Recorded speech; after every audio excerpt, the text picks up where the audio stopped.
Bau disinfektan yang tajam menusuk hidung Amelia. Lampu neon di lorong unit gawat darurat terasa terlalu terang, membuat matanya perih. Ia membetulkan letak jilbab bergonya yang sudah kusut, mencoba mengabaikan rasa dingin yang menjalar dari lantai keramik rumah sakit. Di pangkuannya, Dio, putranya yang baru berusia 3 tahun, bernapas dengan berat. Tubuhnya panas membara, bibirnya pucat, dan matanya terpejam seolah tak punya tenaga lagi untuk sekadar melihat dunia. Amelia terus berbisik di telinga Dio, mengulang-ulang kalimat zikir pendek, berharap putranya bisa merasakan sedikit ketenangan. Sudah 2 jam mereka di sini, dipindahkan dari satu ruang pemeriksaan ke ruang lain, dan rasa panik di dada Amelia semakin menyesakan. Seorang perawat memanggil namanya. Amelia segera berdiri, menggendong Dio dengan hati-hati. Ia mengikuti perawat itu masuk ke sebuah ruangan kecil, tempat seorang dokter berwajah serius sudah menunggu. "Ibu Amelia?" tanya dokter itu, matanya menatap lekat pada Dio. Amelia hanya mengangguk, tenggorokannya tercekat. Dokter itu menjelaskan dengan bahasa medis yang sebagian besar tidak Amelia pahami. Ada kata-kata, infeksi, penyumbatan, dan kondisi langka. Amelia hanya menangkap inti dari kalimat sang dokter. "Putra ibu harus segera dioperasi malam ini juga. Jika kita menunda, infeksi bisa menyebar dan itu akan sangat fatal." Jantung Amelia serasa berhenti berdetak. "Operasi?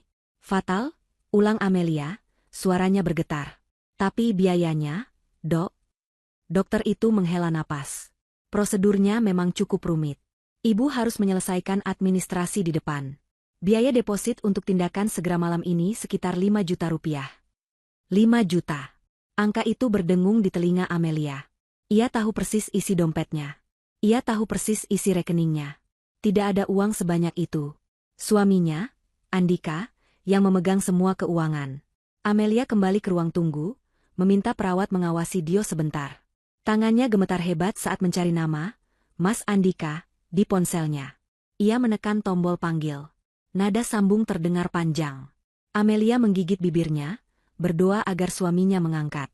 Terdengar bunyi klik, lalu suara Andika yang terdengar jauh dan sedikit kesal. "Ya, Mel? Ada apa? Aku lagi sibuk." Di latar belakang, Amelia bisa mendengar suara musik yang cukup keras dan tawa orang-orang. "Mas," Amelia memulai, air matanya sudah menggenang. "Mas Andika, gawat. Dio harus operasi malam ini." Keheningan sesaat di seberang sana, lalu suara Andika meninggi. "Operasi apa lagi? Kamu ini selalu berlebihan kalau Dio sakit sedikit. Kasih obat penurun panas saja." Hati Amelia mencelos. "Ini serius, Mas. Dokter bilang ini kondisi langka. Kalau tidak dioperasi malam ini, nyawanya terancam. Kita butuh uang 5 juta rupiah untuk deposit. Mas, malam ini juga." Suara Andika berubah dingin dan tajam. "5 juta? Kamu kira uang itu jatuh dari langit? Aku tidak punya uang. Kamu dengar? Aku tidak punya uang." Amelia terisak. "Tapi ini Dio, Mas, anak kita, nyawanya." "Itu pasti akal-akalan rumah sakit saja biar mahal," bentak Andika. "Coba minta obat biasa. Bilang sama mereka kita tidak punya uang. Aku lagi sibuk sekali urus acara penting. Jangan ganggu aku." Amelia memohon, suaranya parau menahan tangis. "Mas, aku mohon, sekali ini saja. Ini demi Dio, Mas. Aku takut." Tut, tut, tut. Sambungan telepon diputus sepihak. Amelia menatap layar ponselnya dengan nanar. Tidak percaya. Suaminya baru saja menutup telepon di saat anak kandungnya sendiri sedang bertaruh nyawa. Amelia mencoba menelepon lagi. 1 kali, 2 kali, 3 kali. Semua panggilannya ditolak. Nomornya diblokir. Air mata Amelia luruh membasahi jilbabnya. Ia merasa menjadi ibu paling gagal di dunia. Ia tidak bisa menyelamatkan anaknya. Ia tidak punya 5 juta. Dalam keputusasaan, ia membuka aplikasi media sosial, berniat mengirim pesan pribadi ke Andika, berharap suaminya itu mau membaca. Namun, yang pertama kali muncul di lini masanya adalah sebuah unggahan baru. Unggahan dari Andika. Foto itu baru diambil beberapa menit yang lalu. Jantung Amelia serasa diremas. Di foto itu, Andika sedang tertawa lebar, duduk di balik kemudi mobil sport mewah berwarna merah menyala. Di sebelahnya, adik iparnya, Lina, tersenyum manja sambil mengacungkan 2 jari. Lokasinya ditandai di sebuah showroom mobil mewah. Yang paling menghancurkan hati Amelia adalah keterangan foto yang ditulis Andika. Test drive buat si bungsu kesayangan. Apa sih yang gak buat kamu, Lin? Yang penting kamu bahagia. Amelia membandingkan. 5 juta untuk nyawa Dio adalah kemustahilan. Tapi test drive mobil sport untuk kebahagiaan Lina adalah prioritas.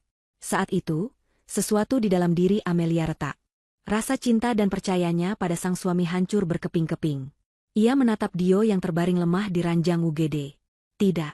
Ia tidak akan menyerah. Jika suaminya tidak mau menyelamatkan Dio, maka ia yang akan melakukannya. Sendirian. Waktu terasa berjalan begitu lambat sekaligus begitu cepat. Setiap detik detak jam di dinding UGD, bagaikan palu yang menghantam dada Amelia. Ia harus mendapatkan 5 juta rupiah. Sekarang juga. Pikirannya berputar kencang. Ia memeriksa saldo rekeningnya lewat aplikasi ponsel. Sisa 300 ribu rupiah. Cukup untuk makan beberapa hari, tapi tidak cukup untuk menyelamatkan nyawa. Tabungan? Semua tabungan atas namanya sudah lama ia serahkan pada Andika untuk dikelola, yang katanya untuk modal usaha. Amelia kini sadar betapa bodohnya dia. Ia tidak punya apa-apa. Ia meraba jari manisnya. Dingin. Sebuah cincin kawin emas putih dengan berlian kecil di tengahnya. Satu-satunya harta berharga yang ia miliki, yang menempel di tubuhnya. Itu adalah cincin pernikahannya dengan Andika. Kenangan indah saat Andika memasangkannya di jarinya melintas sesaat. Tapi kenangan itu segera tergantikan oleh suara bentakan Andika di telepon dan foto tawa lebar suaminya di dalam mobil sport. Dengan gerakan cepat dan mantap, Amelia menarik cincin itu dari jarinya. Ada bekas putih melingkar di kulitnya. Tanpa ragu lagi, ia berlari keluar UGD, menitipkan Dio sejenak pada perawat yang iba melihatnya. Malam itu buta, hanya diterangi lampu jalan. Amelia berlari ke jalan raya, mencari apa saja yang masih buka. Sebuah kantor pegadaian 24 jam terlihat di seberang jalan. Amelia berlari menyeberang tanpa peduli lalu lintas. Napasnya tersengal. Petugas pegadaian menatapnya aneh. Seorang wanita berhijab basah oleh keringat dan air mata, datang di tengah malam untuk menggadaikan cincin. Prosesnya terasa begitu lama dan menghinakan. Petugas itu menaksir cincinnya.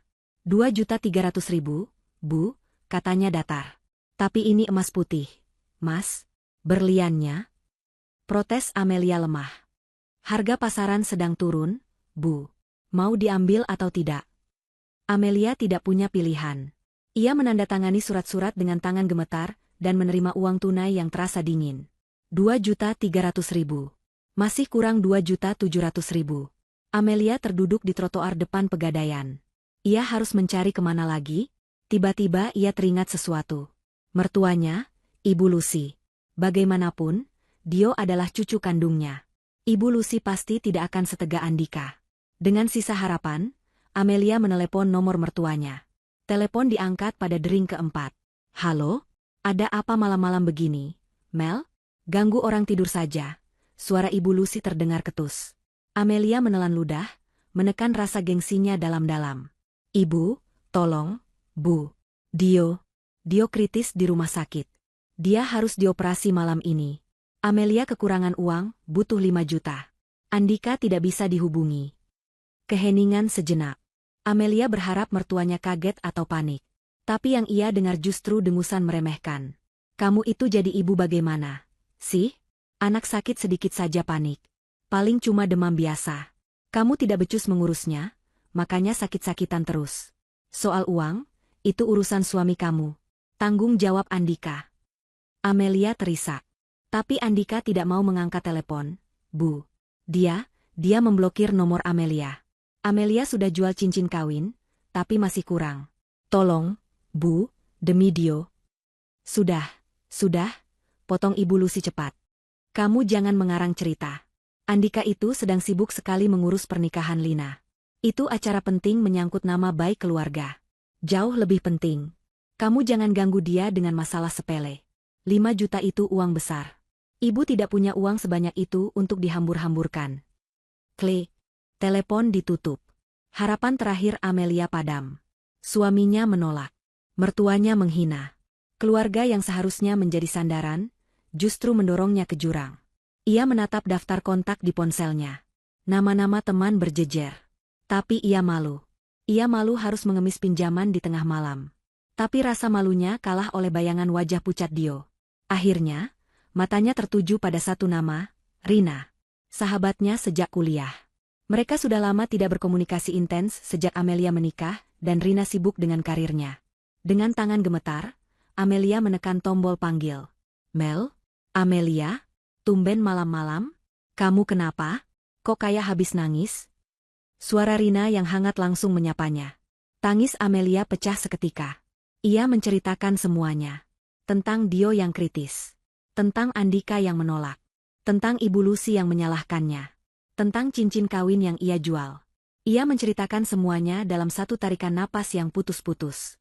Di seberang sana, Rina terdiam sesaat, lalu berkata dengan nada tegas. Kamu di rumah sakit mana sekarang? Kirim nomor rekening kamu. Sekarang juga.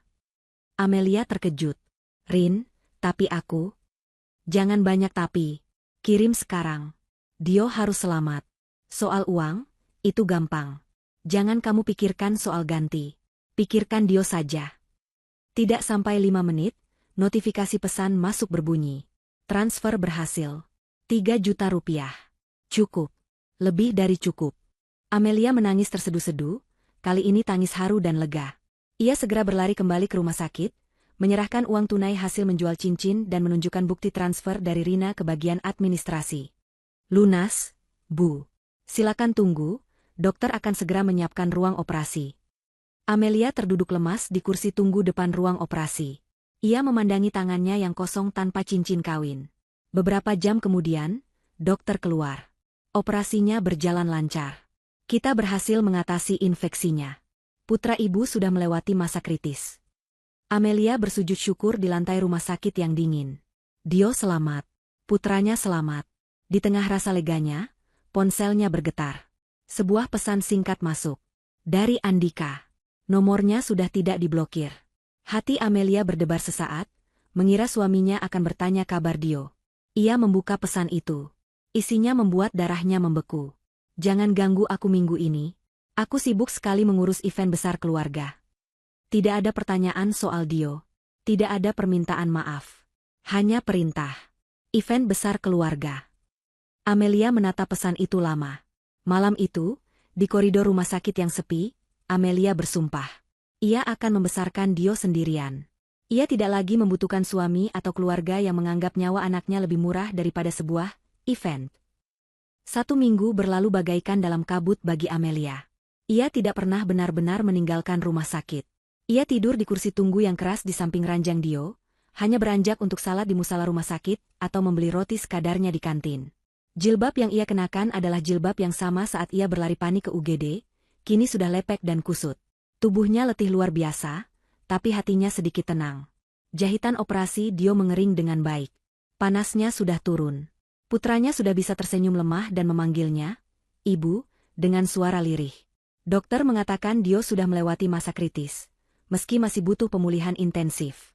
Amelia memfokuskan seluruh sisa tenaganya untuk merawat Dio, menyuapinya bubur, dan membacakan cerita. Ia sengaja mematikan data ponselnya, tidak ingin melihat apapun yang berhubungan dengan Andika atau keluarga mertuanya. Tepat di hari ke-7, saat Amelia sedang mengelap tubuh Dio dengan waslap hangat, pintu ruang perawatan itu terbuka kasar. Andika berdiri di sana.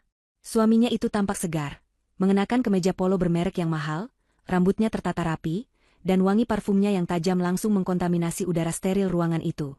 Amelia terdiam, tangannya berhenti bergerak. Andika tidak menatap Dio. Matanya menatap lurus ke arah Amelia dengan pandangan jengkel. Kamu ini bisa-bisanya menghilang. Telepon tidak aktif. Kamu sengaja bikin ibu khawatir, ya? Tudingnya. Amelia menatap suaminya dengan pandangan kosong. Khawatir? Khawatir padanya? Atau khawatir citra mereka rusak? Dio baru selesai operasi. Jawab Amelia pelan, suaranya serak karena kurang tidur. Andika melambaikan tangannya tidak sabar. Iya, aku sudah tahu. Dokter bilang dia sudah tidak apa-apa, kan? Baguslah. Ia bahkan tidak melangkah mendekati ranjang putranya. Sekarang kamu cepat pulang. Mandi. Dandan yang benar. Amelia mengerutkan kening. Pulang? Aku tidak mau meninggalkan Dio. Dio sudah ada perawat, bentak Andika. Malam ini pernikahan Lina. Kamu lupa? Kamu harus datang. Wajib. Ini acara keluarga besar. Malu kalau istriku tidak ada di sana. Semua kolega bisnisku dan kolega ibu akan datang. Dada Amelia terasa sesak. Setelah seminggu mengabaikan nyawa anak mereka, sekarang pria ini muncul hanya untuk memerintahkannya hadir di sebuah pesta demi menjaga citra? Aku tidak bisa, Mas. Aku lelah. Dan aku tidak punya baju, kata Amelia jujur. Mata Andika menyipit. Aku tidak terima alasan. Aku sudah menyuruh asisten rumah tangga membawakan gaun untukmu. Setengah jam lagi dia sampai. Kamu pakai itu. Soal lelah, semua orang juga lelah. Mel, jangan manja. Pokoknya jam 7 malam aku jemput kamu di lobi rumah sakit ini. Kalau kamu tidak ada di sana, awas kamu. Ancamannya menggantung di udara. Andika berbalik dan pergi begitu saja, membanting pintu di belakangnya. Ia tidak menoleh sedikitpun pada Dio yang menatapnya dengan mata bulat penuh tanya. Air mata Amelia menetes lagi, tapi kali ini bukan karena sedih. Itu air mata amarah yang dingin. Ia dipaksa memilih antara merawat anaknya yang baru pulih, atau memenuhi ego suaminya. Setengah jam kemudian, seorang asisten rumah tangga datang, membawakan sebuah kotak gaun dan tas rias. Amelia menitipkan Dio pada perawat jaga. Dengan langkah berat, ia pergi ke kamar mandi rumah sakit. Ia membersihkan diri seadanya. Ia membuka kotak itu. Di dalamnya ada gaun satin berwarna perak yang mewah, tapi terasa dingin dan asing di kulitnya. Ia mengenakannya, memakai jilbab instan baru yang juga dibawakan. Wajahnya di cermin terlihat pucat dan tirus, dengan lingkaran hitam pekat di bawah mata. Riasan tipis tidak mampu menyembunyikan kelelahannya. Tepat jam 7, ia berjalan ke lobi seperti robot. Andika sudah menunggu di mobil sedannya yang mengilap, tidak di mobil sport yang ia pamerkan tempo hari. Perjalanan ke hotel diisi keheningan yang memekakan. Amelia mengira ini hanya pesta biasa. Ia salah besar. Mobil mereka memasuki lobi hotel bintang 5 termahal di kota. Karpet merah tergelar. Puluhan fotografer dan awak media lokal tampak meliput di depan. Jantung Amelia mulai berdebar tidak nyaman. Andika menggandengnya erat, terlalu erat, seolah memamerkan. Tersenyum, desisnya. Saat mereka memasuki ballroom utama, Amelia benar-benar membeku. Ini bukan pesta pernikahan. Ini adalah pertunjukan kemewahan yang gila. Ribuan tangkai bunga anggrek dan lili impor menjuntai dari langit-langit kristal. Sebuah orkestra penuh memainkan musik klasik. Menara sampanye menjulang tinggi di sudut ruangan. Meja-meja prasmanan dipenuhi kaviar, lobster, dan segala jenis makanan mahal yang bahkan Amelia tidak tahu namanya. Ibu Lucy, mertuanya, terlihat seperti ratu. Ia mengenakan kebaya bertabur berlian imitasi, menyapa tamu-tamu penting dengan tawa yang dibuat-buat. Lina, sang pengantin, tampak cantik dalam gaun putih raksasa, namun wajahnya terlihat sedikit tegang. Andika segera menarik Amelia ke dalam kerumunan, memperkenalkannya ke beberapa rekan bisnis dengan senyum palsu. Ini Amelia, istriku. Maaf dia agak pucat, baru sibuk mengurus anak. Katanya, seolah sibuk mengurus anak adalah sebuah hobi sepele. Amelia hanya mengangguk, merasa seperti pajangan. Ia melihat suaminya tertawa, minum-minum dengan temannya, sama sekali tidak terlihat seperti pria yang seminggu lalu mengaku tidak punya uang. Puncak acara adalah saat pembawa acara memanggil Andika ke atas panggung. Sebagai kakak laki-laki tertua, ia diminta memberikan pidato. Andika melangkah gagah, meraih mikrofon dengan percaya diri. Lampu sorot menyorotnya. Selamat malam, para tamu undangan. Suaranya menggema. Malam ini adalah malam kebahagiaan bagi keluarga kami. Adik saya satu-satunya, Lina, akhirnya menemukan pelabuhan hatinya. Ia tersenyum ke arah Lina. Banyak yang bertanya, Andika, kenapa membuat pesta semewah ini di zaman yang katanya sedang sulit? Saya jawab, karena keluarga saya pantas mendapatkan yang terbaik. Tepuk tangan riuh terdengar. Andika mengangkat gelasnya. Demi kebahagiaan adikku satu-satunya, Lina, pesta malam ini seluruh biaya yang dihabiskan. 75 juta rupiah, tidak ada artinya. Ruangan kembali bertepuk tangan, ada yang bersiul kagum. Tapi Amelia tidak mendengar apa-apa lagi. Telinganya berdengung hebat. 75 juta rupiah. Angka itu menghantamnya seperti sebuah bogem mentah. 75 juta. 15 kali lipat dari biaya operasi Dio. 15 kali lipat dari nyawa putranya. 5 juta rupiah ia ditolak mentah-mentah. Dibilang tidak punya uang, dituduh akal-akalan rumah sakit. Tapi 75 juta rupiah dihamburkan dalam satu malam untuk sebuah pesta, dan itu dianggap tidak ada artinya. Perut Amelia mual. Ruangan itu terasa berputar. Ia harus pergi dari sana. Ia butuh udara. Ia berjalan sempoyongan, menjauh dari keramaian panggung, mencari pintu keluar. Ia berjalan menuju koridor sepi di dekat area servis. Ia bersandar di dinding, mencoba mengatur napasnya yang sesak. Tiba-tiba, ia mendengar suara yang familiar dari balik pintu ruang VIP yang sedikit terbuka di dekatnya. Itu suara Andika dan Ibu Lucy. Mereka terdengar lega, bukan bahagia. Bagus, Andika, suara Ibu Lucy terdengar puas. Pestanya berjalan lancar. Semua tamu penting terkesan. Suami Lina juga terlihat puas. Suara Andika terdengar lebih rendah. Tentu saja, Bu, kita berhasil. Investasi 75 juta ini akan menyelamatkan kita semua. Ini jauh lebih penting daripada sekadar sakit anak itu. Jantung Amelia berhenti berdetak. Investasi. Menyelamatkan mereka. Sekadar sakit anak itu. Jadi, Dio memang sengaja dikorbankan. Kata-kata itu menampar Amelia lebih keras daripada tamparan fisik. Investasi 75 juta. Menyelamatkan kita semua. Jauh lebih penting daripada sekadar sakit anak itu. Hati Amelia yang tadinya hanya retak, kini hancur berkeping-keping, menjadi debu. Jadi ini alasannya. Ini bukan sekadar Andika yang pelit. Ini bukan sekadar Ibu Lucy yang membencinya. Ini adalah sebuah skema. Sebuah pilihan sadar. Mereka dengan sadar menimbang nyawa Dio, anak kandungnya, cucu darah daging mereka, dan memutuskan bahwa nyawa itu tidak sebanding dengan investasi ini. Rasa sakit di dadanya begitu hebat hingga ia tidak bisa bernapas. Ia mencengkeram gaun satin di dadanya, mencoba menghentikan rasa mual yang naik ke tenggorokannya. Suara tawa dan denting gelas dari ballroom utama terdengar seperti ejekan yang paling brutal. Kemewahan di sekelilingnya, bunga-bunga impor yang mahal, makanan yang melimpah ruah, semuanya terasa memuakan. Ia tidak bisa lagi berada di gedung ini. Ia tidak bisa lagi bernapas di udara yang sama dengan orang-orang itu. Orang-orang yang ia sebut suami dan mertua. Mereka bukan manusia.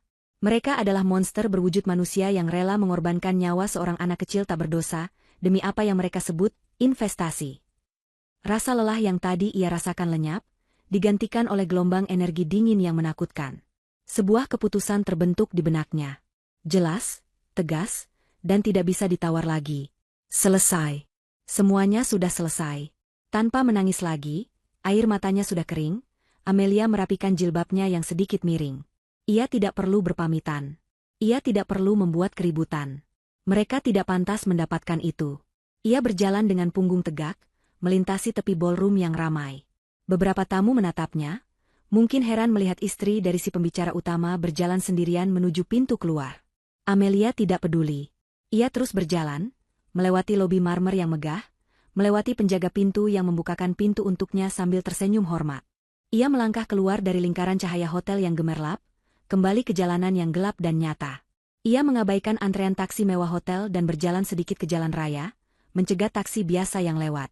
Ke rumah sakit kasih ibu, katanya pada sopir dengan suara yang datar dan dingin. Selama perjalanan, otaknya bekerja cepat. Ia harus membawa Dio pergi. Jauh dari kota ini, jauh dari Andika dan keluarganya. Mereka tidak pantas lagi melihat Dio. Mereka sudah membuang Dio saat memilih pesta itu. Di rumah sakit, ia langsung menuju kamar perawatan Dio.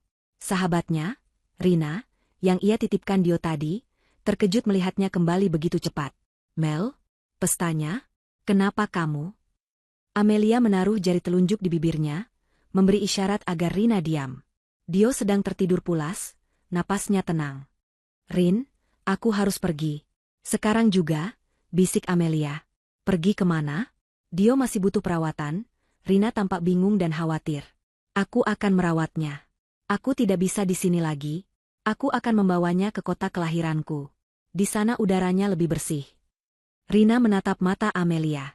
Ia melihat sesuatu yang berbeda di sana. Bukan lagi keputusasaan, tapi tekad baja. Rina mengerti. Baik, aku bantu kamu. Tapi bagaimana caranya? Aku akan memesan tiket bus terakhir malam ini. Tolong bantu aku mengurus administrasi kepulangan Dio. Bilang saja kita mau pindah rawat ke rumah. Rina mengangguk cepat. Sementara Rina mengurus administrasi, Amelia mengemasi barang-barang mereka yang sedikit ke dalam satu tas ransel. Baju ganti Dio, beberapa popok, sisa susu formula, dan dokumen kesehatan Dio. Ia bergerak cepat dan efisien. Setelah administrasi selesai, Amelia menyempatkan diri singgah di rumahnya untuk terakhir kali. Rumah itu kosong dan gelap. Terasa dingin dan tidak bernyawa. Ia tidak mengambil apa-apa. Tidak sehelai baju pun. Ia hanya mengambil selembar kertas kosong dari meja belajar Andika. Ia menulis singkat di atasnya, hanya 5 kata. Kalian sudah memilih. Aku juga. Ia meletakkan kertas itu di tengah meja makan, tempat yang pasti akan dilihat Andika saat pulang. Kemudian, ia mengambil paspor Dio dan buku nikah mereka. Bukan untuk kenang-kenangan, tapi untuk proses perceraian nanti. Ia kembali ke taksi yang menunggunya, lalu menjemput Dio dan Rina di rumah sakit. Rina mengantar mereka ke terminal bus antar kota. Terminal itu ramai, bising, dan berbau asap solar. Sangat kontras dengan hotel mewah tempat Andika berpesta. Rina memeluk Amelia erat. Kamu yakin bisa sendiri? Amelia menggendong Dio yang tertidur di dadanya. Aku harus bisa. Demi Dio. Rina menyelipkan beberapa lembar uang ratusan ribu ke dalam saku gamis Amelia. Jangan menolak. Ini bukan pinjaman. Ini untuk keponakanku, Dio. Janji hubungi aku begitu kamu sampai dengan selamat. Amelia mengangguk, hatinya sedikit menghangat oleh kebaikan sahabatnya. Sambil menunggu busnya dipanggil, mata Amelia tertuju pada sebuah televisi tua yang tergantung di sudut ruang tunggu. TV itu menyiarkan rangkuman berita lokal malam. Tiba-tiba, layar berganti menyorot liputan pernikahan mewah yang baru saja ia tinggalkan. Kamera menyorot pelaminan megah. Di sana, Lina tersenyum kaku di samping suaminya. Amelia menyipitkan mata. Kamera memperbesar wajah sang pengantin pria. Jantung Amelia berdebar kencang. Pria itu. Dia tidak terlihat seperti pengantin baru yang bahagia. Wajahnya keras, kaku, dan jauh lebih tua dari yang Amelia bayangkan. Usianya mungkin sudah akhir 50-an, seumuran ayah Andika jika masih hidup. Matanya dingin dan menatap lurus ke kamera dengan tatapan yang membuat Amelia merinding. Sesuatu yang sangat salah terasa di sini. Kata, investasi, kembali terngiang di kepalanya. Pemberangkatan bus menuju Wonogiri, harap segera naik. Suara dari pengeras suara menyadarkan Amelia. Ia memalingkan wajah dari TV, memeluk Dio erat, dan berjalan mantap menaiki bus. Pintu bus tertutup, membawanya pergi dari kota itu, menjauh dari kebohongan, dan menuju misteri yang baru saja mulai ia sadari. Perjalanan bus selama 12 jam terasa seperti sebuah katarsis panjang bagi Amelia. Dengan Dio tertidur pulas di pelukannya, berbalut selimut tebal, Amelia menatap pemandangan malam yang berlalu di luar jendela. Gemerlap kota metropolitan yang kejam perlahan berganti menjadi sawah-sawah yang temaram dan jalanan yang lebih lengang. Ia tiba di terminal kecil kota kelahirannya, tepat saat azan subuh berkumandang. Udara pagi yang sejuk dan bersih terasa begitu berbeda. Langsung menenangkan paru-parunya yang terasa sesak selama seminggu terakhir. Ia menggendong Dio, membawa satu-satunya tas ransel mereka, dan berjalan kaki menuju rumah peninggalan orang tuanya yang sudah lama kosong. Rumah kayu sederhana itu kecil, tapi terasa hangat dan menyambut. 1 bulan berlalu. Kehidupan baru Amelia dimulai dengan ritme yang lambat dan damai. Ia membersihkan rumah itu dari debu, menanam sayuran di halaman belakang, dan yang terpenting, fokus pada pemulihan Dio. Di udara yang bersih dan dengan cinta penuh dari ibunya, Dio pulih dengan ajaib. Luka operasinya sembuh total. Tubuhnya yang dulu kurus kini mulai berisi. Tawa riangnya kembali terdengar saat ia berlari-lari kecil di halaman, mengejar ayam atau sekadar menendang bola plastik. Bagi Amelia, suara tawa itu adalah musik terindah di dunia, bukti nyata bahwa keputusannya untuk pergi adalah benar. Ia tidak lagi memikirkan gaun mewah atau mobil sport. Kebahagiaannya kini sederhana. Melihat Dio makan dengan lahap, tidur dengan nyenyak, dan memanggil, "Ibu," dengan suara lantang. Untuk menopang hidup mereka, Amelia mulai bekerja di sebuah konveksi rumahan milik tetangganya. Ia memang pandai menjahit sejak dulu. Jari-jarinya terampil mengoperasikan mesin jahit, memotong pola, dan menyelesaikan pesanan baju seragam. Upahnya tidak besar, tapi lebih dari cukup untuk membeli susu, makanan bergizi bagi Dio, dan menabung sedikit demi sedikit. Di sela-sela bekerja, ia tidak pernah lupa menghubungi Rina. Sahabatnya itu adalah satu-satunya jembatan yang ia miliki ke masa lalunya, satu-satunya orang yang ia percaya. Amelia sudah menceritakan segalanya, termasuk adegan di lobi hotel dan apa yang ia lihat di televisi terminal bus. Meski hidupnya kini tenang, ada satu hal yang terus mengganjal di benak Amelia.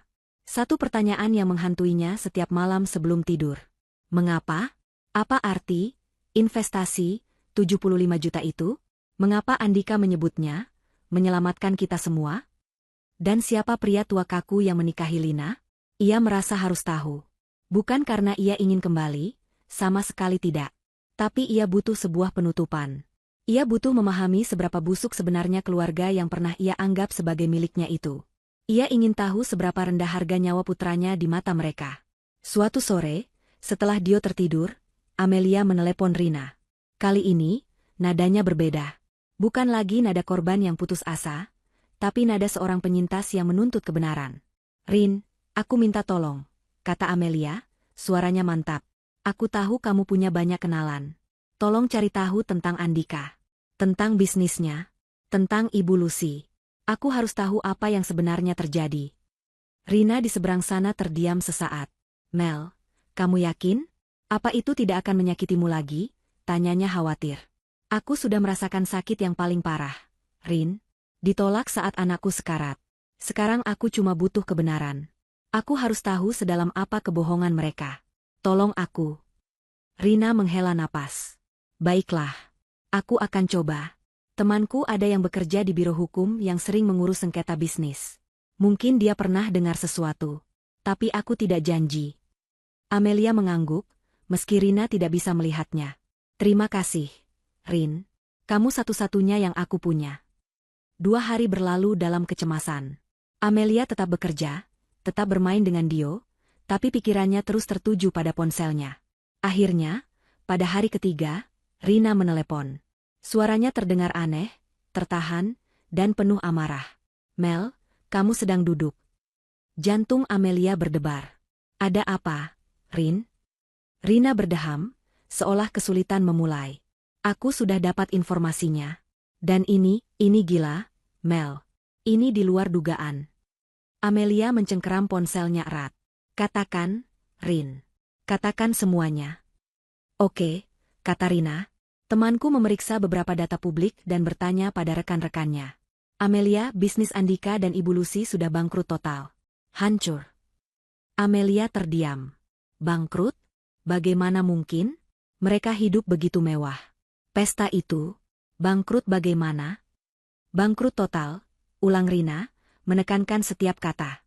Usaha garmen Ibu Lucy yang dibanggakannya itu sudah tutup buku sejak 6 bulan lalu. Dan proyek properti yang Andika kelola gagal total. Tidak ada pembeli. Mereka menutupi semuanya. Mereka pura-pura masih kaya, menjaga gaya hidup mereka dengan utang. Lidah Amelia keluh. Utang? Utang bank? Suara Rina menjadi lebih pelan, seolah takut didengar orang lain. Bukan, Mel. Itu dia masalahnya. Bukan bank. Awalnya mungkin bank, tapi setelah bank menolak memberi pinjaman lagi, mereka meminjam dari tempat lain. Amelia merasakan hawa dingin menjalar di punggungnya. Tempat lain? Rentenir, Mel, bisik Rina. Mereka terlilit utang ratusan juta rupiah pada rentenir yang paling berbahaya di kota. Rentenir yang tidak kenal ampun. Kepala Amelia pusing. Jadi, malam itu, malam Dio harus dioperasi. Andika benar-benar tidak punya uang. Bukan karena ia pelit, tapi karena ia memang sudah tidak punya apa-apa lagi. Tapi, jika dia bangkrut dan terlilit utang rentenir, lalu dari mana uang 75 juta untuk pesta pernikahan Lina?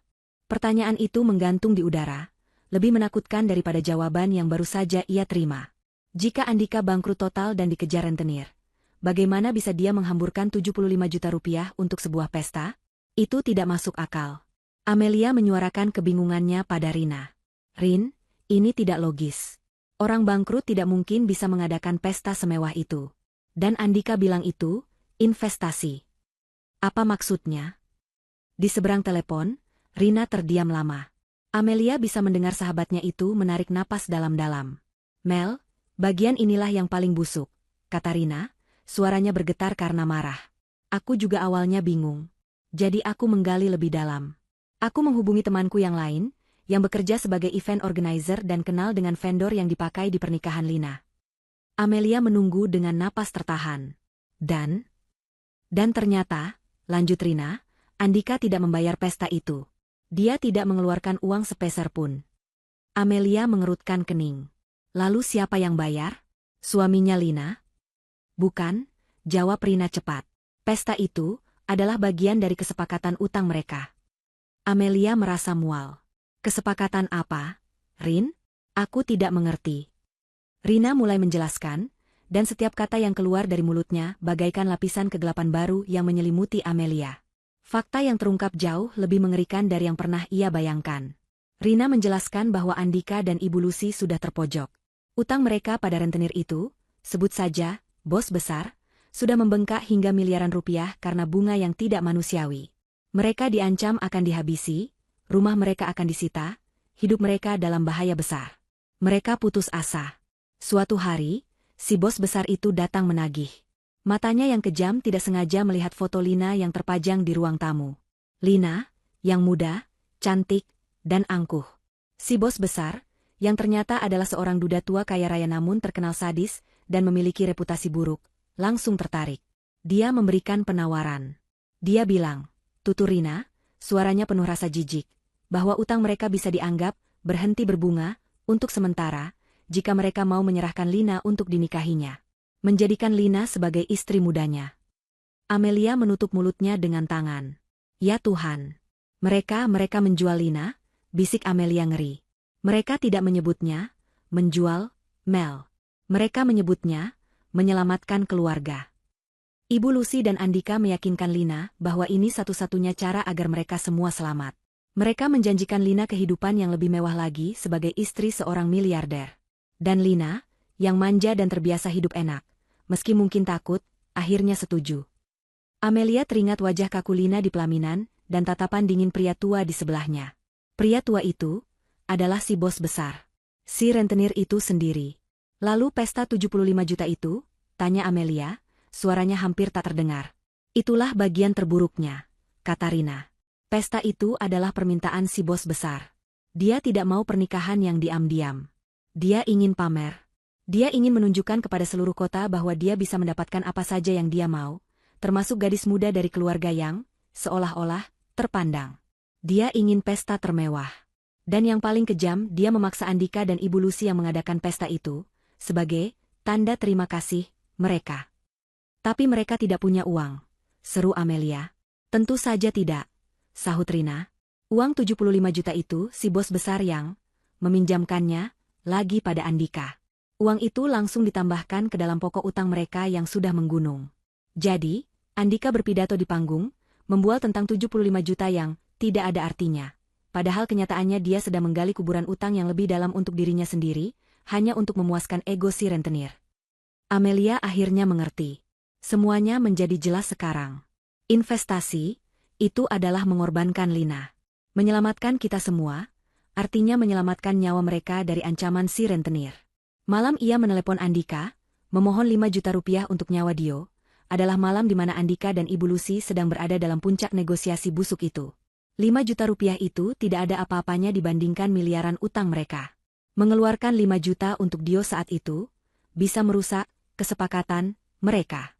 Bisa membuat si bos besar marah. Bisa membuat investasi mereka gagal. Jadi, Andika menolak. Dia tidak hanya menolak karena tidak punya uang. Dia menolak karena dia secara sadar memilih investasi itu, menjual adiknya sendiri, daripada menyelamatkan nyawa anak kandungnya. Dia mengorbankan Dio. Dia mengorbankan Lina. Dia mengorbankan semua orang demi menyelamatkan dirinya sendiri dan ibunya. Rasa benci yang dingin dan pekat memenuhi dada Amelia. Pria yang ia nikahi, ayah dari anaknya, ternyata adalah seorang pengecut paling hina yang pernah ia temui. Dia bukan hanya pelit. Dia bukan hanya jahat. Dia adalah monster yang rela menukar darah dagingnya sendiri demi fasad kemewahan yang palsu. Amelia kini sadar, kepergiannya bukan hanya untuk menyelamatkan Dio, tapi juga untuk menyelamatkan dirinya sendiri dari neraka yang ia sebut rumah tangga. Kebenaran yang diungkapkan Rina membuat Amelia terdiam dalam waktu yang lama. Ponsel masih menempel di telinganya, tapi ia tidak lagi mendengar ocehan Rina yang penuh amarah. Ia hanya mendengar dengungan di kepalanya. Jadi, ia tidak hanya dinikahi oleh seorang suami yang pelit. Ia tidak hanya memiliki mertua yang kejam. Ia telah hidup satu atap dengan para pengecut yang rela menjual anggota keluarga mereka sendiri, secara harfiah, demi menutupi kebangkrutan dan menyelamatkan nyawa mereka dari rentenir. Ia teringat Lina. Teringat wajah manja dan sombongnya saat di showroom mobil sport. Teringat wajah kakunya di pelaminan. Ternyata, di balik kesombongan itu, Lina adalah domba yang diantar ke penjagalan oleh kakak dan ibunya sendiri. Rasa jijik yang luar biasa menjalari tubuh Amelia, mengalahkan rasa marah dan sedihnya. Ia jijik pernah berbagi tempat tidur dengan Andika. Jijik pernah memanggil Ibu Lucy dengan sebutan, Ibu. Mel, kamu masih di sana? Suara Rina menyentaknya kembali ke kenyataan. Aku di sini, Rin, jawab Amelia, suaranya datar. Aku tidak tahu harus berkata apa. Kamu tidak perlu berkata apa-apa, sahut Rina cepat. Yang penting kamu dan Dio sudah aman, jauh dari mereka. Mereka itu iblis berwujud manusia. Amelia menatap Dio yang sedang asyik menyusun balok-balok mainan di lantai. Putranya sehat, tertawa, dan aman. Itu saja yang penting. Tolong, kata Amelia pelan. Tolong kabari aku kalau kamu dengar sesuatu lagi. Aku tidak peduli pada mereka. Tapi aku harus tahu, apakah masalah mereka sudah selesai atau belum. Aku takut mereka nekat mencariku. Rina berjanji akan terus mengawasi situasi. Hari-hari berikutnya kembali berjalan normal bagi Amelia, setidaknya di permukaan. Ia tetap bekerja di konveksi, tetap memasak makanan bergizi untuk Dio, tetap mengajari putranya mengaji huruf-huruf hijayah. Tapi di dalam hatinya, ia selalu waspada. Ia memastikan pintu rumahnya terkunci rapat bahkan di siang hari. Ia berpesan pada tetangganya bahwa ia tidak sedang mengharapkan tamu dari kota. Ia hidup dalam kedamaian yang rapuh, selalu menunggu kabar buruk berikutnya. Dan kabar itu tidak butuh waktu lama untuk datang. 3 minggu setelah percakapan terakhir mereka, Rina menelepon. Kali ini, suara Rina tidak hanya marah, tapi juga panik.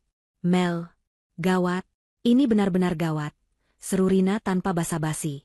Jantung Amelia langsung berdebar kencang. Ia segera masuk ke kamar, menjauh dari Dio yang sedang bermain di teras. Ada apa, Rin? Pelan-pelan. Lina, ini soal Lina, adik iparmu. Suara Rina terdengar terengah-engah. Dia kabur, Mel. Dia kabur dari suaminya, si bos besar itu. Amelia terduduk di tepi ranjang. Kabur? Bagaimana bisa? Rina menceritakan apa yang ia dengar dari sumbernya. Ternyata, Lina yang manja dan terbiasa dilayani seperti putri, mendapatkan kenyataan yang pahit. Si bos besar itu memang kaya raya, tapi dia adalah pria yang kasar, pencemburu, dan posesif. Dia memperlakukan Lina bukan sebagai istri, tapi sebagai properti yang sudah ia beli. Lina dikurung di dalam rumah mewah, tidak boleh keluar tanpa pengawal, tidak boleh memegang ponsel, dan harus melayani suaminya kapanpun dia mau. Perlakuan itu jelas membuat Lina tertekan. Tapi Lina bukanlah Amelia. Dia tidak melarikan diri untuk mencari kebebasan. Dia melarikan diri dengan cara yang jauh lebih nekat. Tadi malam, lanjut Rina, Lina berhasil kabur. Tapi dia tidak kabur dengan tangan kosong. Dia membobol brankas suaminya. Dia membawa lari semua uang tunai, perhiasan, dan beberapa surat berharga yang bisa dia ambil. Total kerugiannya miliaran. Mel? Amelia ternganga. Gadis manja itu ternyata senekat itu.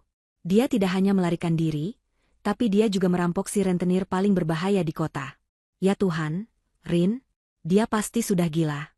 Si bos besar itu. Tepat, potong Rina. Si bos besar itu murka bukan main. Ini bukan lagi soal uang. Ini soal harga diri. Reputasinya hancur. Dia dipermalukan oleh istri muda yang baru dia beli. Pernikahan itu, transaksi pelunasan utang itu dianggap batal. Amelia merasakan hawa dingin menjalar di tulang punggungnya. Batal? Maksudnya, kata Rina, nadanya serius, perlindungan untuk Andika dan Ibu Lucy sudah dicabut. Kesepakatan mereka hangus. Si bos besar itu sekarang menginginkan semuanya kembali. Utang pokok mereka yang miliaran. Bunga yang selama ini ditangguhkan. Dan ditambah ganti rugi atas semua yang dicuri Lina. Totalnya menjadi berlipat-lipat ganda. Amelia menutup matanya. Ini adalah akhir. Lalu, apa yang terjadi pada Andika dan Ibu Lucy? Mereka dalam bahaya besar, bisik Rina. Sumberku bilang, si bos besar itu memberi mereka ultimatum. Dia memberi Andika dan ibunya waktu 24 jam. Amelia menahan napas. 24 jam untuk apa? Untuk mengembalikan Lina, hidup atau mati. Dan mengembalikan semua uang yang dicuri. Jika dalam 24 jam mereka tidak bisa melakukannya, nyawa mereka sebagai gantinya. Orang-orang si bos besar sudah disebar ke seluruh kota untuk memburu mereka bertiga. Lina, Andika, dan Ibu Lucy. Telepon ditutup. Amelia terduduk lama dalam keheningan. Ia menatap tangannya sendiri. Tangan yang kurus tapi kuat. Tangan yang ia pakai untuk bekerja di konveksi, untuk menyuapi Dio, untuk menggendong putranya. Tangan itu bersih. Di tempat lain, di kota yang ia tinggalkan, 3 orang sedang berlari menyelamatkan nyawa mereka. Mereka telah membuat kesepakatan dengan iblis, dan kini iblis itu datang menagih bayarannya. Amelia memeluk lututnya. Ia tidak merasa kasihan. Ia tidak merasa puas. Ia hanya merasa hampa. Badai yang mereka ciptakan sendiri akhirnya tiba. Dan ia berdoa, semoga badai itu tidak akan pernah sampai ke depan pintunya. Tepat 1 bulan sejak Amelia menginjakan kaki kembali di kota kelahirannya. Sore itu, cuaca sedikit mendung. Amelia baru saja selesai menyuapi Dio makan sore. Putranya itu kini sangat aktif. Berlari ke sana kemari di dalam rumah kecil mereka, menabrak-nabrakan mainan mobil-mobilan plastiknya sambil tertawa riang. Amelia sedang di dapur, mencuci piring sambil ikut tersenyum mendengar celoteh putranya. Kedamaian sederhana ini adalah segalanya baginya. Ia sudah hampir melupakan suara Rina yang panik di telepon beberapa hari lalu. Ia meyakinkan dirinya sendiri bahwa mereka aman. Mereka jauh. Masalah Andika adalah masalah mereka sendiri. Tiba-tiba, kedamaian itu pecah. Bukan oleh suara petir, tapi oleh suara gedoran keras di pintu depan. Brak, brak, brak. Gedoran itu begitu brutal, penuh kepanikan, membuat seluruh rumah kayu itu seolah bergetar. Dio langsung berhenti bermain. Tawanya hilang, digantikan wajah takut. Ia berlari dan memeluk kaki ibunya erat-erat, menyembunyikan wajahnya di balik gamis Amelia. Jantung Amelia serasa melompat ke tenggorokan. Ia mengeringkan tangannya yang basah di celemek, memberi isyarat agar Dio diam. Brak, brak, brak. Gedoran itu terdengar lagi, lebih kencang. Amelia, buka pintunya. Aku tahu kamu di dalam. Amelia. Suara itu. Amelia membeku. Ia kenal suara itu. Itu adalah suara Andika. Suara yang dulu ia cintai, lalu ia benci. Kini, suara itu terdengar parau dan penuh ketakutan. Tolong, Mel. Buka. Demi Tuhan, buka pintunya. Amelia berjalan pelan, mengintip dari balik tirai jendela kecil di samping pintu. Apa yang ia lihat membuatnya menahan napas. Di depan pintunya, di bawah langit yang mulai gelap, berdiri 3 sosok yang tidak akan pernah ia lupakan. Andika, Ibu Lucy, dan Lina. Tapi mereka tidak lagi terlihat seperti keluarga terpandang yang ia kenal. Pakaian mereka yang dulu bermerek kini kotor, sobek di beberapa bagian, dan basah oleh keringat. Wajah mereka pucat pasi seperti mayat. Mata mereka liar dipenuhi teror. Andika terus menggedor. Ibu Lucy, wanita angkuh yang dulu selalu menghinanya, kini menangis meraung-raung di teras. Amelia, tolong kami, nak, teriak Ibu Lucy, suaranya pecah. Maafkan Ibu. Ibu salah. Ibu sudah berdosa sama kamu, sama cucu Ibu, Dio, tolong kami. Mereka mengejar kami. Mereka mau membunuh kami. Tangisan Ibu Lucy begitu histeris, dan puncaknya, wanita tua itu bersujud. Di atas keset dekil depan pintu rumahnya, Ibu Lucy bersujud, kepalanya menyentuh lantai. Ibu mohon, Mel, selamatkan kami, selamatkan anak-anak Ibu. Di samping mereka, Lina gemetar hebat. Rambutnya yang dulu selalu tertata rapi di salon, kini acak-acakan dan kotor. Ia menangis tanpa suara, tubuhnya terguncang hebat. Andika melihat Amelia mengintip dari jendela. Matanya bertemu dengan mata Amelia. Mel, teriaknya putus asa, wajahnya ia tempelkan ke daun pintu. Tolong, Mel, aku mohon, kali ini saja, selamatkan kami. Kami tidak punya tempat lain. Hanya kamu yang mereka tidak tahu. Tolong. Amelia menatap mereka bertiga. 3 manusia yang telah menghancurkan hidupnya. 3 manusia yang telah mengorbankan nyawa anaknya. Kini mereka datang, memohon perlindungan padanya. Dio, yang merasakan ketakutan ibunya, mulai merengek pelan. Ibu takut. Bisik Dio. Bisikan itu menyadarkan Amelia. Ia memeluk kepala Dio, menenangkannya. Pintu ini adalah pelindung. Di dalam ada Dio, masa depannya. Di luar ada mereka, masa lalunya yang busuk. Buka pintunya, Mel, teriak Andika lagi, kini nadanya lebih marah bercampur panik. Jangan bodoh. Kalau mereka menemukan kita di sini, mereka juga akan menghabisi kamu. Amelia tetap diam, hatinya mengeras. Mereka pikir kamu kabur membawa sisa uangku. Teriak Andika lagi, membenarkan apa yang dikatakan Rina. Tiba-tiba, Lina menjerit histeris. Jeritannya melengking tinggi, penuh kengerian. Mereka tahu kita di sini, pekiknya. Mereka pikir kamu sekongkol sama aku, Mel. Mereka pikir kamu yang menyembunyikan uangnya. Mereka juga mencarimu dan Dio. Mereka akan membunuh kita semua. Buka pintunya. Biarkan kami masuk. Buka. Ancaman itu, alih-alih membuat Amelia takut dan membuka pintu, justru menghasilkan efek sebaliknya. Mereka tidak datang untuk berlindung. Mereka datang membawa bahaya. Mereka datang untuk menyeret Amelia dan Dio ke dalam neraka yang mereka ciptakan sendiri. Mereka adalah umpan yang akan menarik para pemangsa lurus ke depan pintu rumahnya. Jeritan panik Lina yang memekakan telinga, mereka juga mencarimu dan Dio. Tidak membuat tangan Amelia bergerak untuk membuka kunci. Sebaliknya, ancaman itu justru bagaikan baja cair yang dituang ke dalam tulang punggungnya, membuatnya kaku, dingin, dan luar biasa kuat. Mereka tidak datang untuk meminta perlindungan. Mereka datang membawa maut. Mereka adalah umpan yang dikejar serigala, dan sekarang mereka mencoba merobek pintu rumahnya agar serigala itu bisa masuk dan memangsa anaknya juga. Dio merengek di kakinya, wajah kecilnya basah oleh air mata ketakutan. Ibu takut. Hati Amelia teriris. Ketakutan di mata putranya adalah cermin dari ketakutannya sendiri di lorong UGD sebulan lalu. Malam itu, ia sendirian. Malam itu, ia memohon demi nyawa Dio. Dan apa yang ia dapat? Penolakan. Hinaan. Telepon yang ditutup. Ia menatap 3 wajah panik di luar sana, yang kini terlihat begitu menyedihkan di balik kaca jendela yang buram. Wajah Andika yang memelas. Wajah Ibu Lucy yang bersujud. Wajah Lina yang histeris. Amelia perlahan melangkah mundur dari jendela, menarik Dio agar berdiri di belakangnya. Ia berjalan ke tengah ruangan, mengambil napas dalam-dalam. Keheningannya membuat orang-orang di luar semakin panik. Amelia, buka. Jangan gila kau. Teriak Andika, suaranya kini berubah dari memohon menjadi marah. Ia mulai menggedor pintu lagi, lebih keras. Amelia maju 1 langkah mendekati pintu. Ia tidak perlu berteriak. Suaranya terdengar tenang, namun begitu dingin hingga menembus kayu pintu. Andika. Gedoran itu berhenti seketika. Di luar, mereka terdiam, terkejut mendengar suaranya yang begitu terkendali. Mel. Ya, Mel. Cepat buka. Tidak ada waktu, desak Andika. Amelia menempelkan dahinya yang tertutup jilbab ke pintu yang dingin. Saat nyawa Dio seharga 5 juta rupiah. Katanya, setiap kata diucapkan dengan penekanan yang tajam. Kalian ada di mana? Keheningan total. Bahkan Ibu Lucy berhenti menangis. Pertanyaan itu menggantung di udara senja yang kelam, lebih menakutkan daripada ancaman para penagih utang. Mereka tidak punya jawaban.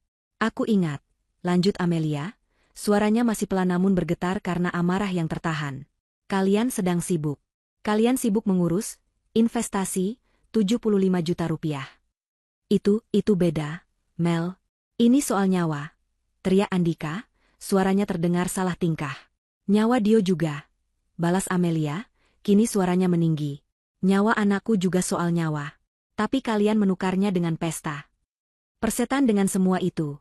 Raung Andika, panik membuatnya kehilangan kendali. Ia benci diingatkan akan hal itu. Ia benci terlihat lemah. Buka pintunya atau aku dobrak. Kalau aku mati, kamu juga mati. Andika menghantamkan bahunya ke pintu kayu yang sudah tua itu. Krak! Terdengar suara kayu retak. Pintu itu berguncang hebat. Dio menjerit ketakutan. Jeritan itulah yang menjadi titik akhir bagi Amelia. Sisa-sisa iba, sisa-sisa kenangan, sisa-sisa masa lalu, semuanya lenyap. Yang ada hanya insting seorang ibu yang melindungi anaknya. Dengan gerakan cepat, Amelia meraih grendel besi tua di bagian atas pintu dan mendorongnya hingga masuk ke lubang di kusen. Slap! Suara logam mengunci terdengar mantap. Ia lalu meraih grendel kedua di bagian bawah. Slap! Pintu itu kini terkunci ganda. Andika meraung frustrasi dan kembali menghantamkan dirinya. Tapi grendel besi itu menahan pintunya. Mel, buka. Tepat saat Andika mengangkat bahunya untuk mencoba ketiga kalinya, raungannya tenggelam oleh suara lain. Suara yang jauh lebih menakutkan. Skre! Suara decit ban mobil yang direm paksa di atas aspal, sangat dekat. Lampu depan yang terang menyorot lurus ke teras rumah, membuat 3 sosok itu terlihat jelas seperti di atas panggung. Dua van hitam besar berhenti dengan posisi memblokir jalan keluar gang. Itu mereka, pekik Lina, suaranya pecah seperti kaca. Mereka datang. Habislah kita. Habis. Ibu Lucy pingsan seketika di teras. Andika membeku di tempat, wajahnya seputih kertas. Pintu-pintu van itu terbuka serempak. Belasan pria berbadan besar dan berwajah keras melompat keluar. Mereka tidak berlari. Mereka berjalan dengan langkah mantap, mengepung teras kecil itu. Amelia segera mematikan satu-satunya lampu di ruang tamunya, membuat isi rumah menjadi gelap gulita. Ia menggendong Dio, membekap mulut putranya agar tidak bersuara, dan mengintip dari celah tirai jendela. Dari balik kegelapan rumahnya, Amelia menyaksikan drama mengerikan itu dimulai. Jantungnya berdebar kencang di dalam dada, tapi tangannya yang memeluk Dio tidak gemetar. Pemimpin kelompok itu, seorang pria dengan bekas luka di pipi, melangkah maju. Ia meludahi Ibu Lucy yang tergeletak pingsan di lantai. Bagus sekali. Kumpul keluarga, desis pria itu. Matanya menatap Andika dengan kebencian murni. Di mana uang bos? Dan di mana adik pelacurmu itu? Tanyanya, menunjuk Lina yang gemetar di sudut. Aku tidak tahu, gagap Andika. Bukan aku. Dia yang mencuri, ia menunjuk Lina. Dan dia, yang di dalam. Andika berbalik dan memukul-mukul pintu Amelia lagi. Dia sekongkol. Amelia. Dia pasti menyembunyikan sebagian uangnya. Ambil dia. Jangan kami. Amelia merinding mendengar pengkhianatan terakhir itu. Di detik-detik terakhirnya, Andika masih berusaha mengorbankan dirinya dan Dio untuk menyelamatkan kulitnya sendiri. Pria berbekas luka itu tertawa. Tawa yang serak dan menakutkan. Kami tidak peduli siapa yang mencuri. Bos bilang bahwa kalian bertiga, hidup atau mati. Dan kami akan menggeledah rumah ini sampai ke fondasinya setelah kami selesai dengan kalian. Dua pria besar langsung bergerak, mencengkeram lengan Andika. Tidak. Lepaskan aku. Andika meronta. Pria lain menarik rambut Lina, menyeretnya turun dari teras. Aarg. Sakit. Tolong. Jerit Lina. Mereka memperlakukan ketiganya seperti karung beras. Andika ditendang hingga jatuh tersungkur di tanah. Lina dan Ibu Lucy, yang sudah siuman, diseret paksa menuju van. Amelia memeluk Dio erat. Putranya gemetar hebat. Tidak apa-apa, sayang, bisik Amelia. Polisi akan segera datang. Dio menatapnya bingung. Amelia tidak hanya menonton. Ia sedang menunggu. Ternyata, Amelia sudah tahu mereka akan datang. Ini bukan kebetulan. Setelah Rina meneleponnya 3 hari lalu tentang kaburnya Lina, Amelia sudah merasakan bahaya. Ia tahu keluarganya itu pengecut. Jika mereka tertangkap, mereka pasti akan menyebut namanya. Kemarin, Rina menelepon lagi dengan berita yang jauh lebih buruk. Mel, alamatmu bocor. Salah satu mantan karyawan Andika yang tahu asal-usulmu, dia diinterogasi orang-orang bos besar dan dia mengaku. Mereka tahu alamat rumah orang tuamu. Malam itu, Amelia tidak bisa tidur. Ia bisa saja lari. Ia bisa saja membawa Dio kabur lagi. Tapi kemana? Mereka akan terus mencarinya. Ia lelah berlari. Ia memutuskan untuk menghadapinya, tapi dengan caranya sendiri. Ia membeli ponsel murah bekas dan kartu SIM baru. Ia juga membeli alat perekam suara digital kecil seharga Rp100.000. 15 menit yang lalu, sebelum gedoran pertama di pintunya, Rina menelepon ke nomor lama Amelia, yang ia duga sudah disadap. Mel, mereka sudah di kotamu. Bisik Rina panik, sesuai rencana. Itu adalah sinyalnya. Amelia segera menyalakan alat perekam suara itu, dan meletakkannya di celah ventilasi dekat pintu depan. Kemudian, dengan ponsel barunya yang bersih, ia menelepon kantor polisi setempat.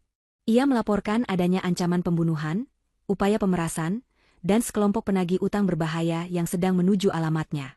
Ia melebih-lebihkan ceritanya, mengatakan mereka membawa senjata tajam, dan ia takut akan keselamatan anaknya. Polisi berjanji akan segera meluncur. Dan kini, tepat saat Andika akan dilempar ke dalam van, sirene meraung membelah kesunyian malam. Eloi, Eloi, Eloi. Dari kedua ujung gang, 2 mobil patroli polisi datang dengan kecepatan tinggi, lampunya yang biru merah berputar-putar, memblokir jalan keluar kedua van hitam itu. Para penagih utang itu terkejut. Mereka terjebak. Polisi. Sialan, teriak pemimpin berbekas luka. Cepat masuk. Tapi terlambat. Polisi sudah melompat keluar, senjata teracung. Polisi. Jatuhkan senjata. Semua tiarap di tanah. Sekarang, para pria berbadan besar itu, yang terlihat begitu garang beberapa detik lalu, kini terlihat kebingungan. Beberapa mencoba kabur tapi tidak ada jalan. Akhirnya, mereka semua terpaksa tiarap di aspal. Andika, Lina, dan Ibu Lucy tergeletak di jalan, menangis histeris di antara para penjahat. Setelah situasi aman, Amelia akhirnya membuka pintunya. Ia berjalan keluar sambil menggendong Dio. Seorang petugas polisi menghampirinya. "Ibu yang melapor? Ibu Amelia?"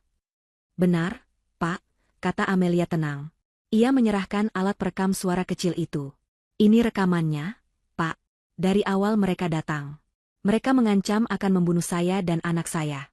Dan mereka mengaku sedang mengejar 3 orang itu karena utang dan pencurian." Petugas itu mengambilnya. "Ini bukti yang sangat kuat. Terima kasih atas kerjasamanya, Bu." Polisi tidak hanya memborgol para penagih utang.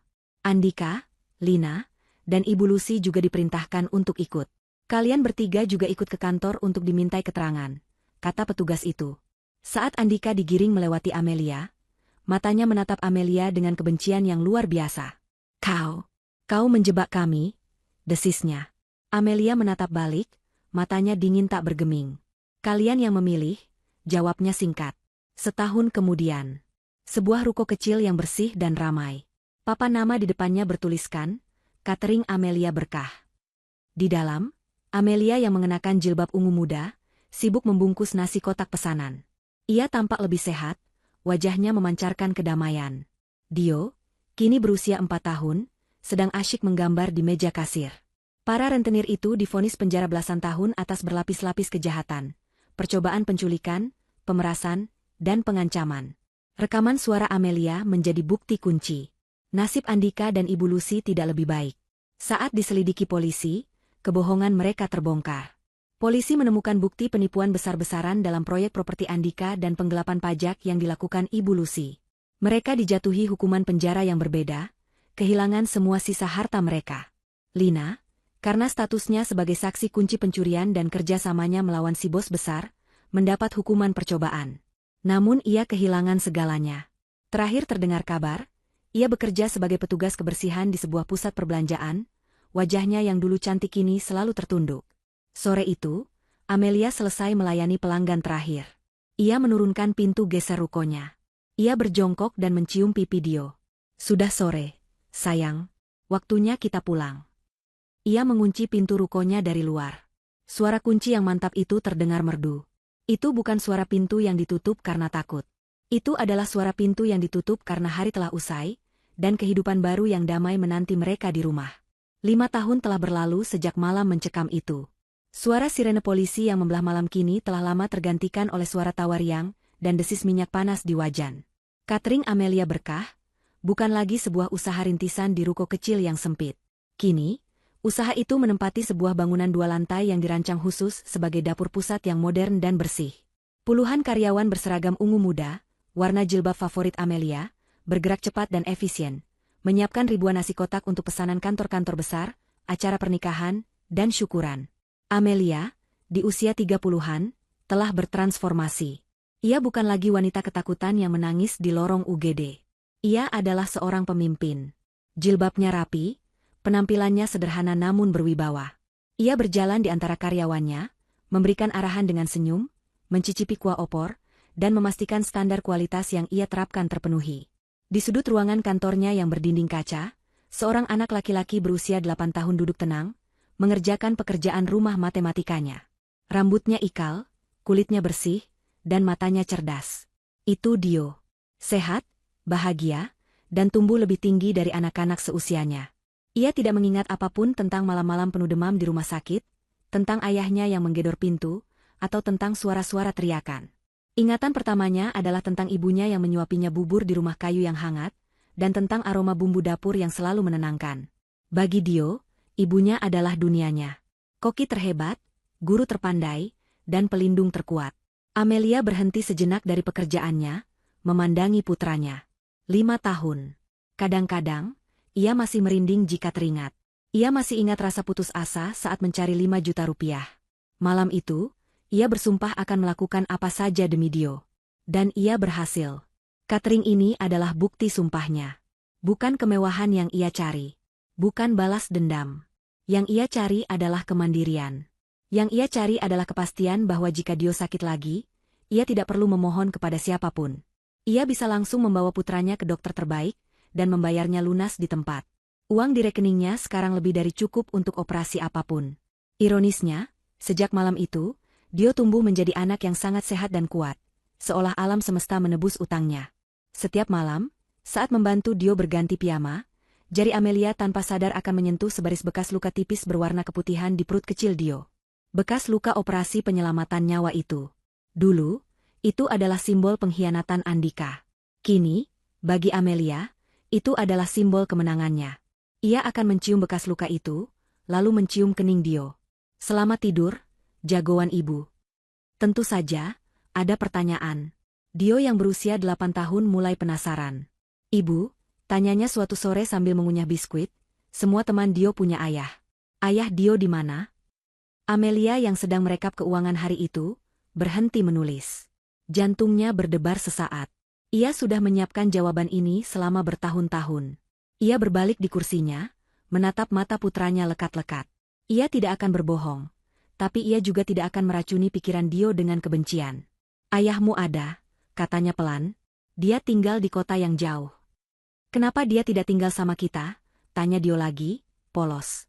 Amelia tersenyum tipis. Karena dulu, saat kamu masih sangat kecil dan sakit, ibu dan ayah punya pilihan yang berbeda. Ibu memilih untuk merawat kamu apapun yang terjadi. Tapi ayahmu, dia memilih hal lain yang dia anggap lebih penting daripada kita. Dio memiringkan kepalanya, mencoba memahami. Dia memilih hal lain? Berarti dia tidak sayang kita. Amelia menarik napas. Dia mungkin sayang, dengan caranya sendiri. Tapi pilihannya menyakiti kita, sayang. Jadi, ibu memutuskan untuk membawa kamu pergi, ke tempat yang aman, di mana ibu bisa menyayangi kamu dengan cara ibu. Dan lihat kita sekarang.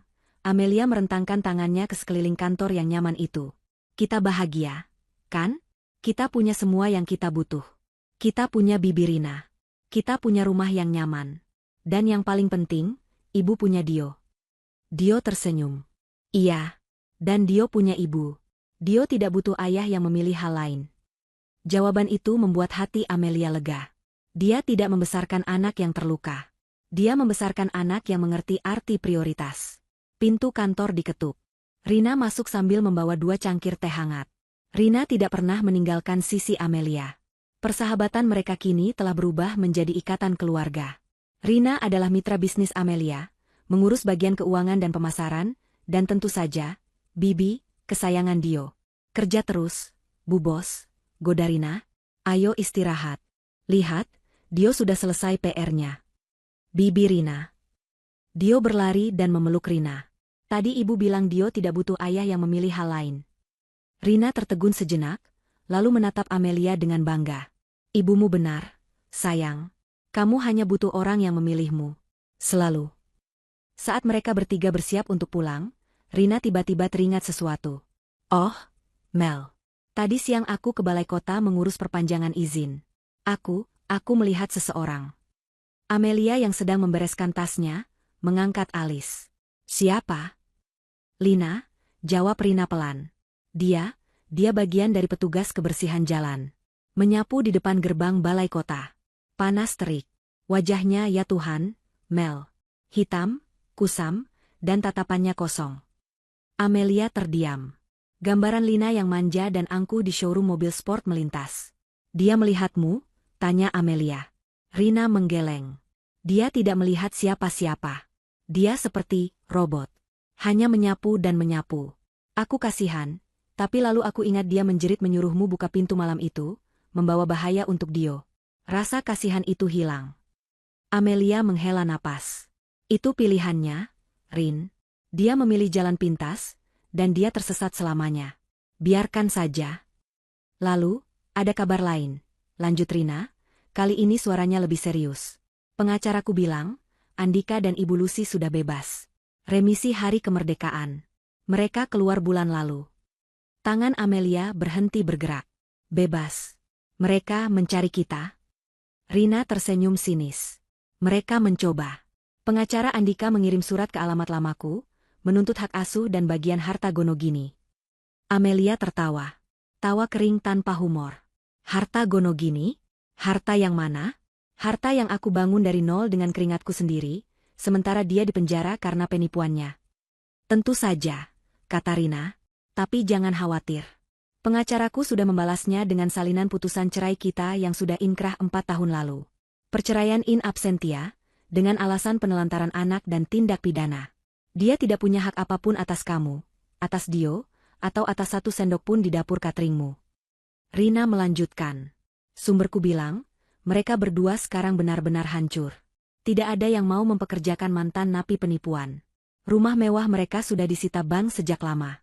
Harta Ibu Lucy habis dilelang. Kabarnya, mereka menumpang di paviliun kecil di belakang sisa rumah tua mereka yang sudah dijual, hidup dari belas kasihan kerabat jauh yang kadang melempar sisa makanan. Andika katanya terlihat jauh lebih tua, sakit-sakitan. Dan Ibu Lucy, dia tidak lagi angkuh. Dia hanya wanita tua yang kalah. Karma. Amelia memejamkan mata sesaat. Mereka mengorbankan 5 juta untuk nyawa Dio demi mengejar status dan kemewahan 75 juta. Pada akhirnya, mereka kehilangan segalanya. Status, kemewahan, keluarga, kebebasan, dan kehormatan. Sementara dia, yang mereka anggap remeh, yang mereka buang, kini memiliki segalanya yang benar-benar berarti. Malam itu, Amelia mengendarai mobilnya, sebuah MPV keluarga yang nyaman, dibeli tunai, menuju kompleks perumahan yang asri. Ia telah menjual rumah peninggalan orang tuanya, dan membeli rumah baru yang lebih besar. Bukan rumah mewah, tapi rumah yang kokoh dengan halaman luas untuk Dio bermain. Ia memarkir mobil di garasi. Ia dan Dio turun, bergandengan tangan. Amelia mengeluarkan kunci dari tasnya. Ia memasukkan kunci itu ke lubang pintu depan. Dulu, ia pernah berdiri di depan pintu, mendengarkan orang yang ia cintai mencoba mendobraknya untuk membawa maut. Pintu itu, grendel besi itu, adalah simbol ketakutannya. Tapi pintu di hadapannya ini berbeda. Pintu kayu jati yang kokoh ini ia beli dengan uangnya sendiri. Ia memutar kuncinya. Klik. Suara yang mantap dan menenangkan. Ia mendorong pintu itu. Di dalamnya, lampu menyala otomatis, menyambut mereka dengan cahaya hangat. Aroma pembersih lantai beraroma melati tercium samar. Rumah ini adalah bentengnya. Bukan benteng untuk berlindung dari dunia, tapi benteng yang ia bangun untuk melindungi kebahagiaannya. Ia melangkah masuk, Dio berlari kecil di depannya, langsung menyalakan televisi untuk menonton kartun. Amelia menutup pintu di belakangnya. Bukan dengan bantingan penuh amarah. Bukan dengan gedoran panik. Tapi dengan sebuah dorongan pelan, yang ditutup dengan suara klik lembut. Suara pintu yang tertutup rapat, mengunci kedamaian di dalam, dan membiarkan semua bayangan masa lalu tetap berada di luar. Di tempat seharusnya mereka berada. Seharusnya mereka berada. Seharusnya mereka berada. Seharusnya mereka berada. Seharusnya mereka berada. Seharusnya